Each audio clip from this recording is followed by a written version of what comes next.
Bonjour, bienvenue dans cette nouvelle vidéo. Aujourd'hui, nous allons parler sur comment développer votre réseau et donc évidemment vous faire connaître avec la clé de compréhension numéro 1 qui est une base. Malheureusement, la grosse erreur que on va dire 99% d'entre vous font, c'est que ils ignorent complètement cette clé. Alors, elle n'est pas forcément évidente à connaître, on la néglige beaucoup et je vais en parler aujourd'hui notamment à travers des études de cas. Comme vous le savez, je sélectionne les thématiques en fonction des expériences du collectif, bien entendu, et aussi ce que je peux voir sur des cas réels, bien entendu. Et c'est ça qui est intéressant sur les entretiens individuels stratégiques. Et l'erreur courante que l'on fait, c'est, voilà, vous sortez de l'école de coaching, vous avez peut-être zéro réseau. C'est important de développer son réseau, hein. Alors je sais que certains d'entre vous, on n'aime pas beaucoup ça parce que l'école de coaching, on fait du coaching, mais comme je disais dans une autre vidéo, quand on est coach scolaire, on est aussi peu ou prou un petit peu entrepreneur et c'est important de connaître les bases pour pouvoir développer votre réseau parce que si vous ne développez pas votre réseau, vous avez zéro client. Si vous avez zéro client, vous n'avez pas d'expérience. Et si vous n'avez pas d'expérience, vous perdez le peu de fraîcheur que vous avez pu avoir durant votre formation de coaching. Et si ça tord de trop, la seule valeur ajoutée que vous aurez, c'est le nom de votre école de coaching. C'est tout. Vous devrez reprendre vos notes, vos bases, etc. pour pouvoir les appliquer dans une expérience. Je vais faire la parenthèse. Et donc, comment donc se faire connaître et développer son réseau? Donc aujourd'hui, on va prendre donc une étude de cas qui s'est passée cette semaine et je vais vous en relater et c'est ce qu'on va voir dans cette vidéo. Mais avant, comme je vous le dis à chaque fois, vous avez la formation sur comment développer votre activité, même en n'ayant pas ou peu d'expérience en coaching scolaire ou en marketing. Donc vous avez le lien en description. Je n'en dis pas plus et on va directement sur notre thématique qui nous intéresse. C'est parti. Donc, on va prendre l'étude de cas de Sophie et Anaïs. Sophie, que j'ai eu en entretien individuel stratégique il n'y avait pas très très longtemps, juste avant les vacances, je crois que c'était même pendant les vacances de Noël. Donc, elle a toujours, bien entendu, plus de 10 000 followers sur Facebook, donc 10 followers par an. Il ne s'agit pas d'amis ou de choses comme ça, d'accord. Donc, c'est vraiment quelque chose plutôt qualifié. Et elle a fait une conférence, elle fait des conférences où en moyenne elle a une soixantaine de personnes. Donc là spécifiquement, elle me parlait justement d'une conférence, elle avait fait une série de conférences, 2 ou 3 je crois, elle avait une soixantaine de personnes. Donc c'était justement son problème parce qu'elle n'arrivait pas à avoir plus de clients. Et donc elle n'arrivait pas à avoir plus de clients. C'est la raison pour laquelle elle m'avait demandé justement dans cet entretien individuel stratégique, de voir qu'est-ce qui clochait parce qu'elle avait l'impression de tout bien faire avec beaucoup de followers. Alors elle arrivait aussi, bien entendu à faire des ventes, mais c'était pas non plus folichon, notamment par rapport à son nombre de followers sur Facebook et donc de son réseau. Et nous avons Anaïs, donc une coach du collectif, qui fait une conférence, qui fait des conférences, bien entendu. Et elle fait une conférence, donc c'est une conférence, c'est pas une conférence au pluriel, et elle avait 9 personnes seulement. Et là, catastrophe, si peu de personnes, voilà, j'y arrive pas, j'ai essayé de travailler, j'ai mobilisé mes réseaux, etc., etc. Et là, elle me dit c'est une catastrophe, donc on fait un entretien et elle me dit voilà c'est vraiment une catastrophe, j'ai 9 personnes, où est-ce que je vais aller? Et donc la question que je vous pose, c'est qui a le meilleur réseau, c'est-à-dire entre Sophie et Anaïs, qui semble réussir le mieux? C'est quand vous regardez les chiffres, il n'y a pas photo, c'est Sophie, 10 000 followers sur Facebook, des conférences à 60 personnes, elle n'arrive pas à avoir plus de clients. C'est la première chose que je lui ai expliqué, je lui ai demandé, c'est concrètement, c'est quoi ne pas avoir plus de clients. Et vis-à-vis d'Anaïs où elle arrive à peine avoir 9 personnes, la pauvre, et donc pour elle c'est une catastrophe. Eh bien, je peux vous dire que ces chiffres sont trompeurs. Pourquoi? Parce que entre Sophie et Anaïs, qui a un problème de réseau? C'est Sophie et non pas Anaïs. Pourquoi? C'est important de creuser parce que Sophie avait donc sur la conférence, notamment sur la dernière conférence qu'elle avait faite, elle avait une soixantaine de personnes, elle a eu un contact par an, avec au bout un entretien, et elle a fait 0 vente. Alors que Anaïs, elle n'a eu que 9 personnes, certes, à sa conférence, elle a eu 5 contacts par an, qui se sont soldés par des entretiens individuels. Alors, j'aime pas dire des entretiens de vente, parce que on n'est pas là pour faire de la vente. La vente, c'est, je le développerai sur notre vidéo, mais c'est quelque chose de noble. C'est, on fait son offre. Il y a une demande, on fait une offre, et une vente, c'est quand ça match, tout simplement. Et elle fait 3 ventes à 1000 euros. Donc, entre Sophie et Anaïs, qui a le meilleur réseau? C'est Anaïs, même si c'est pas beaucoup, parce que sur 9 personnes, elle a fait 3000 euros de chiffre d'affaires, alors que Sophie, malgré ses 10 000 followers, c'est 60 personnes à la conférence, elle fait 0 vente, donc 0 euros, donc elle a dépensé de l'énergie, du temps, de l'argent, parce qu'elle a loué la salle, donc elle a perdu de l'argent, alors que qu'Anaïs, elle a eu une salle gratuite, une petite salle gratuite pour 20 personnes, bon, elle a eu que 9 personnes. Voilà. Alors comment ça s'explique? Et c'est là notre sujet, et c'est là qu'il faut faire attention, parce que beaucoup d'entre vous se focalisent sur des résultats comparables, alors des résultats, un réseau comparable à Sophie. Alors je vais vous expliquer un peu plus en détail pourquoi. Alors la différence entre Sophie et Anaïs, c'est tout simplement s'adresser aux parents dans le bon persona. Alors, qu'est-ce qu'un persona? Tout simplement, c'est donc Sophie, par exemple, s'adresse à un public large, donc tout type de parents. Donc, comme Sophie s'adresse à un public large, tout type de parents, dans son discours, dans ses conférences, dans sa communication de son réseau avec ses 10 000 followers, elle ne s'adresse vraiment à personne. Elle ne touche vraiment pas forcément des parents qui disent « Ah oui, effectivement, ça me parle. » Vous voyez. Donc, qu'est-ce qu'un bon persona? Un bon persona, c'est lorsque vous avez un message, lorsque vous avez plutôt dire des parents qui ont un problème spécifique que vous pouvez résoudre. Voilà, c'est ça.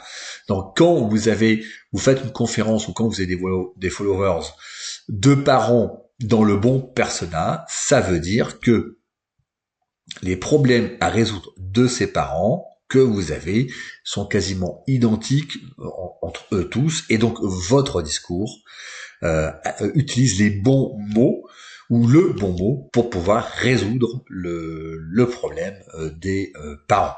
Voilà, donc je reprends Sophie. Donc Sophie n'a pas vraiment identifié son persona, s'adresse à un public très large, donc tout type de parents. Donc elle peut aussi bien parler d'orientation scolaire, d'échecs scolaires, etc. Mais oui, il y a des parents qui ont des problèmes différents avec leur enfant. Alors c'est sûr que, in fine, ils veulent une augmentation des notes. Mais à la base, pourquoi il y a un problème de notes? Parce qu'il y a des problèmes fort différents. Des problèmes de motivation, des problèmes d'apprentissage, des problèmes de blocage, des problèmes de plein de choses. Et Anaïs, elle, avait un personnage bien précis. Voilà. Alors, je vais vous dire quel persona elle avait, je vais vous l'expliquer un peu plus tard. D'accord? Donc, un persona, comme je vous disais, c'est un problème précis à résoudre. Un persona, c'est pas homme, femme, âge, tranche d'âge, etc. Non, c'est ce qu'on vous apprend en marketing, Mais tout simplement, pourquoi il faut définir un persona en fonction d'un problème précis à résoudre? Parce qu'on achète toujours pour résoudre un problème. Les parents viennent vous voir non pas parce que vous avez un bon diplôme, non pas parce que vous êtes gentil, vous êtes affable, vous avez un beau diplôme, tout simplement parce que votre proposition permet de résoudre un problème, et c'est pour ça que les parents viennent vous voir. Donc, plus ce problème est douloureux, plus les chances d'une vente sont fortes. Et c'est ça qui est important. D'accord? Voilà. Donc, ce qui s'est passé, la différence entre Sophie et Anaïs, c'est que Sophie, elle s'adresse un peu à tout le monde et à personne, parce qu'elle s'adresse pas vraiment à un type de parent, alors que Anaïs, certes, a eu 9 personnes, mais 9 personnes dans le bon persona. Et ayant le bon persona, à la fin de la conférence, eh bien, elle a eu 5 entretiens de parents qui voulaient absolument l'avoir. C'est très souvent ignoré et c'est ce qui fait la différence. Parce que vous arrivez à définir votre persona, ça va définir toute votre communication. Est-ce que votre communication va être efficace ou pas? Est-ce que vous attirez les bons parents ou pas, hein? Alors, dans le bon persona, vous pouvez avoir, si vous adressez à des marketeurs dans le coaching scolaire, hein, le problème du coaching scolaire, c'est ceux qui payent les parents ne reçoivent pas la prestation. Donc, qui sont les clients? L'enfant ou les parents? Faut-il convaincre l'enfant ou les parents? Les deux, en général. Très généralement, quand les parents ont le bon persona, d'accord, résoudre le problème, l'enfant a le bon persona aussi. Donc il faut toujours s'adresser aux parents en priorité en termes de persona et non pas de jeunes, tout simplement. Alors comment définir le persona parent-jeune, hein? Je mets les deux ici, mais les deux sont liés. Mais quand vous communiquez, vous communiquez toujours pour les parents parce que c'est eux qui payent. Donc c'est eux qui vont signer le contrat et non pas les jeunes, hein. Alors, tout simplement, c'est se poser la question, quel problème allez-vous résoudre chez les parents, hein, et donc, de façon concomitante, chez leur enfant. Alors, ça peut être des problèmes d'orientation, par exemple, découvrir sa voie, d'accord?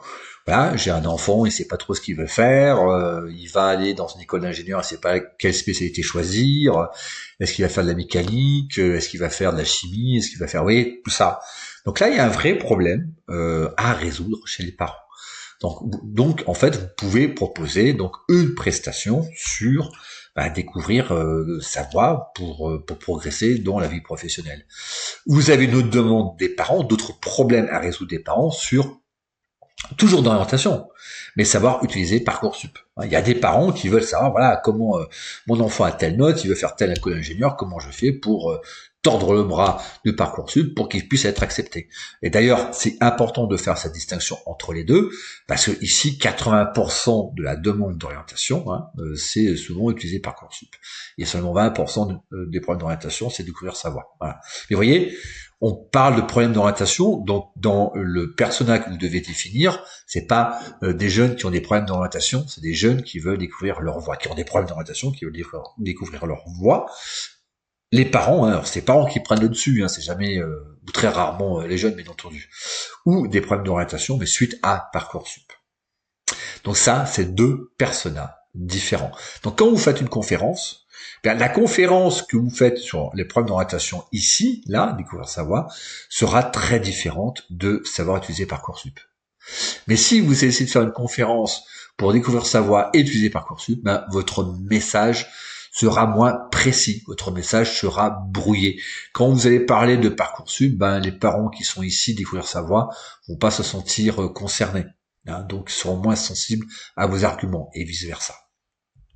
Vous avez aussi des problèmes de méthode de travail. Bonne note, mais pourrait faire mieux. Vous voyez, donc c'est pas forcément des enfants en difficulté scolaire. C'est voilà, il a 12, 13 de moyenne, mais il pourrait faire mieux parce qu'il veut faire médecine.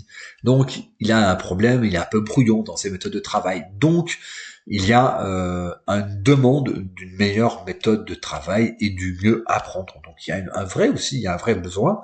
Donc là aussi, c'est un autre persona dans lequel vous vous adressez.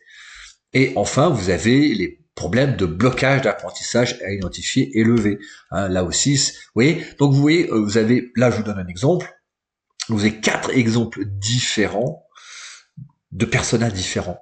Et quand vous faites une conférence ou quand vous êtes sur un réseau social, par exemple, ou sur votre site internet, vous adressez à qui? À cela, ou les... Vous voyez, le problème de Sophie, elle s'adressait aux 4 en même temps. Donc, en s'adressant aux 4 en même temps, elle touchait effectivement tout le monde, beaucoup de parents, mais de façon un peu tiède. Enfin, les parents ne sentaient pas forcément toujours concernés. Quand elle parle de blocage d'apprentissage, à identifier et à lever, les parents qui ont des enfants ou un enfant qui a 14 de moyenne, ils ne se sentent pas forcément concernés. Voyez, Et puis les parents qui ont un enfant qui doit découvrir sa voie et vous parler de méthode de travail ne sont pas concernés non plus. Voilà la différence. Voilà la différence entre Sophie et Anaïs. Sophie s'adressait à tout le monde, alors que Anaïs s'adressait spécifiquement ici aux parents dont les enfants avaient de gros problèmes blocage d'apprentissage à identifier et à lever, et donc des enfants qui avaient des gros problèmes de résultats scolaires, de parents qui avaient essayé nombre de méthodes, notamment du soutien scolaire, mais qui étaient plus ou moins satisfaits. Donc, lorsque vous créez votre communication et votre offre doit tourner autour du persona défini. Donc, vous devez créer votre communication et votre offre autour d'un persona ou du persona que vous définissez. Donc, attention, ici, ce n'est pas exhaustif. Là, je vous ai donné quelques exemples, mais posez-vous la question, quel problème allez-vous résoudre chez les parents? Et ensuite, vous faites tout simplement la liste. Et ensuite, quand vous avez votre persona, vous pouvez déterminer votre communication. Donc, comment on fait? Testez votre message sur les réseaux sociaux, par exemple. Par exemple, là, vous faites des problèmes d'orientation, par exemple, découvrir sa voie. Vous utilisez les réseaux sociaux, vous faites des posts et vous regardez comment les parents réagissent. Quel retour parents avez-vous? Est-ce qu'il y a des parents qui se manifestent, qui vous disent ah oui, votre poste là, ça m'a vraiment interpellé. Oui, effectivement, j'ai un jeune fils, il ne sait pas où il veut aller, il est brillant, etc. Donc là, tac, bingo, vous avez un parent et donc un enfant dans le bon persona où votre discours, votre communication concerne précisément ces parents et ces jeunes-là. Alors attention au piège de l'ego, c'est-à-dire que l'indicateur clé que vous devez voir, c'est est-ce que les parents se sentent fortement concernés, comme l'exemple que je viens de vous citer. Ah oui, ok, il y a au moins un parent, puis après peut-être deux parents, trois parents. Donc, comme vous avez quatre parents qui se sentent concernés par rapport au poste que vous avez fait ou par rapport au discours que vous avez, là, bingo, vous tenez un persona possible. D'accord? Bien entendu, possible. Vous tenez un persona possible. Et ce qui est important, et là c'est l'erreur majeure que nombre de font, c'est de se détacher du nombre. Ça veut dire c'est pas parce que vous avez un grand nombre de parents que tous ces parents sont dans votre bon persona à vous. D'accord? C'est ça qu'il faut voir. C'est vraiment. Voilà, vous pouvez avoir 10 000 followers, mais si vous avez 10 000 followers de parents qui sont dans le même persona auquel vous pouvez résoudre, apporter des solutions, là c'est bingo. Là vous avez un réseau d'enfer. Maintenant, vous avez 10 000 followers par an où il y a un peu tout, des parents sur l'orientation, méthode de travail, sur le blocage d'apprentissage, sur Parcoursup, etc., etc. C'est un salmigondis, n'est-ce pas, de persona. Si vous adressez à tout le monde, vous allez faire un grand écart et vous toucherez personne. Voilà.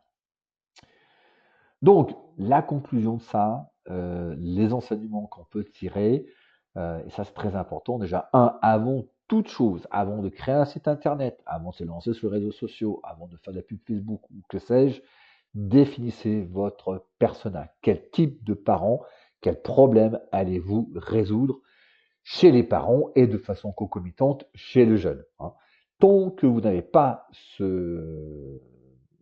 cette réponse de façon extrêmement claire, tout ce que vous allez entreprendre sur les réseaux sociaux, sur le site internet, sur les conférences, ça sera une perte de temps parce que votre message ne va pas porter, parce que les parents ne se sentiront pas concernés. Ça, c'est le premier point. 2, et oui, c'est pas forcément agréable parce que c'est un peu du marketing. Oui, c'est du marketing, mais c'est fondamental de faire ce travail-là pour pouvoir ensuite, bien évidemment, ajuster votre offre. Et enfin, bien entendu, choisissez le persona en fonction, évidemment, de l'existant, c'est ce qu'on a vu, mais aussi, est-ce que vous pouvez répondre à ce problème? Est-ce que votre offre répond parfaitement à ce problème avec des résultats? C'est-à-dire, je reprends l'exemple, vous êtes dans l'orientation, vous avez une grande connaissance sur les valeurs, vous avez fait même des bilans de compétences, vous pouvez vraiment aider les parents et les jeunes qui veulent trouver leur voie. Donc vous pouvez avoir des résultats. Donc vous allez vous orienter sur, chers parents, je suis là pour aider votre enfant à trouver sa voie et s'épanouir dans ses études et dans ses réalisations professionnelles. Mais évidemment, tous les parents qui seront dans l'orientation mais Parcoursup, vous ne pourrez pas les prendre. Mais vous ne pouvez pas faire une offre sur trouver sa voie et Parcoursup. À moins que, très rare, vous ayez une grande expérience de Parcoursup, et là, donc, vous pouvez proposer votre offre. Et enfin, faites attention au nombre, c'est-à-dire que, oui, je prends l'exemple type. Regardez ma chaîne YouTube sur le coaching scolaire, j'ai même pas 1000 abonnés. Aujourd'hui où je parle, j'en ai bientôt 600. C'est tout petit, c'est une toute petite chaîne. Mais mon persona, ce sont les toutes personnes qui veulent se lancer dans le coaching scolaire ou qui sont déjà dans le coaching scolaire, qui veulent développer leur activité. Et voilà, si j'avais une chaîne, j'ai d'ailleurs une chaîne, une deuxième chaîne YouTube sur l'éducatif, sur les neurosciences, ça s'adresse aussi bien à des parents, à des jeunes, à des enseignants, à des coachs, etc. Mais je peux rien faire avec. Oui, alors c'est une chaîne où je m'amuse. Bon, maintenant, j'ai plus le temps, donc c'est pour ça que je ne la développe pas plus autant. Mais elle ne me sert à rien. Et pour l'ego, avoir plus de 10 000 abonnés, ça fait du bien. Mais pour mon modèle économique, pour mon entreprise, c'est strictement inutile. Alors, jamais rien, bien entendu, est inutile. Mais vous voyez très bien qu'elle ne sert pas à grand-chose. Mais par contre, cette chaîne-là que vous regardez, même avec que 600 abonnés, je m'adresse à des personnes dont le bon persona, à qui je peux vraiment que je peux aider avec une offre. Et c'est comme ça que ça fonctionne. Voilà, merci de m'avoir écouté. Un like si vous avez aimé, abonnez-vous à la chaîne. Je vous rappelle donc la formation gratuite en lien en description. Et je vous dis à très bientôt. Et si on ne se voit pas d'ici là, une très bonne année 2025. Ciao!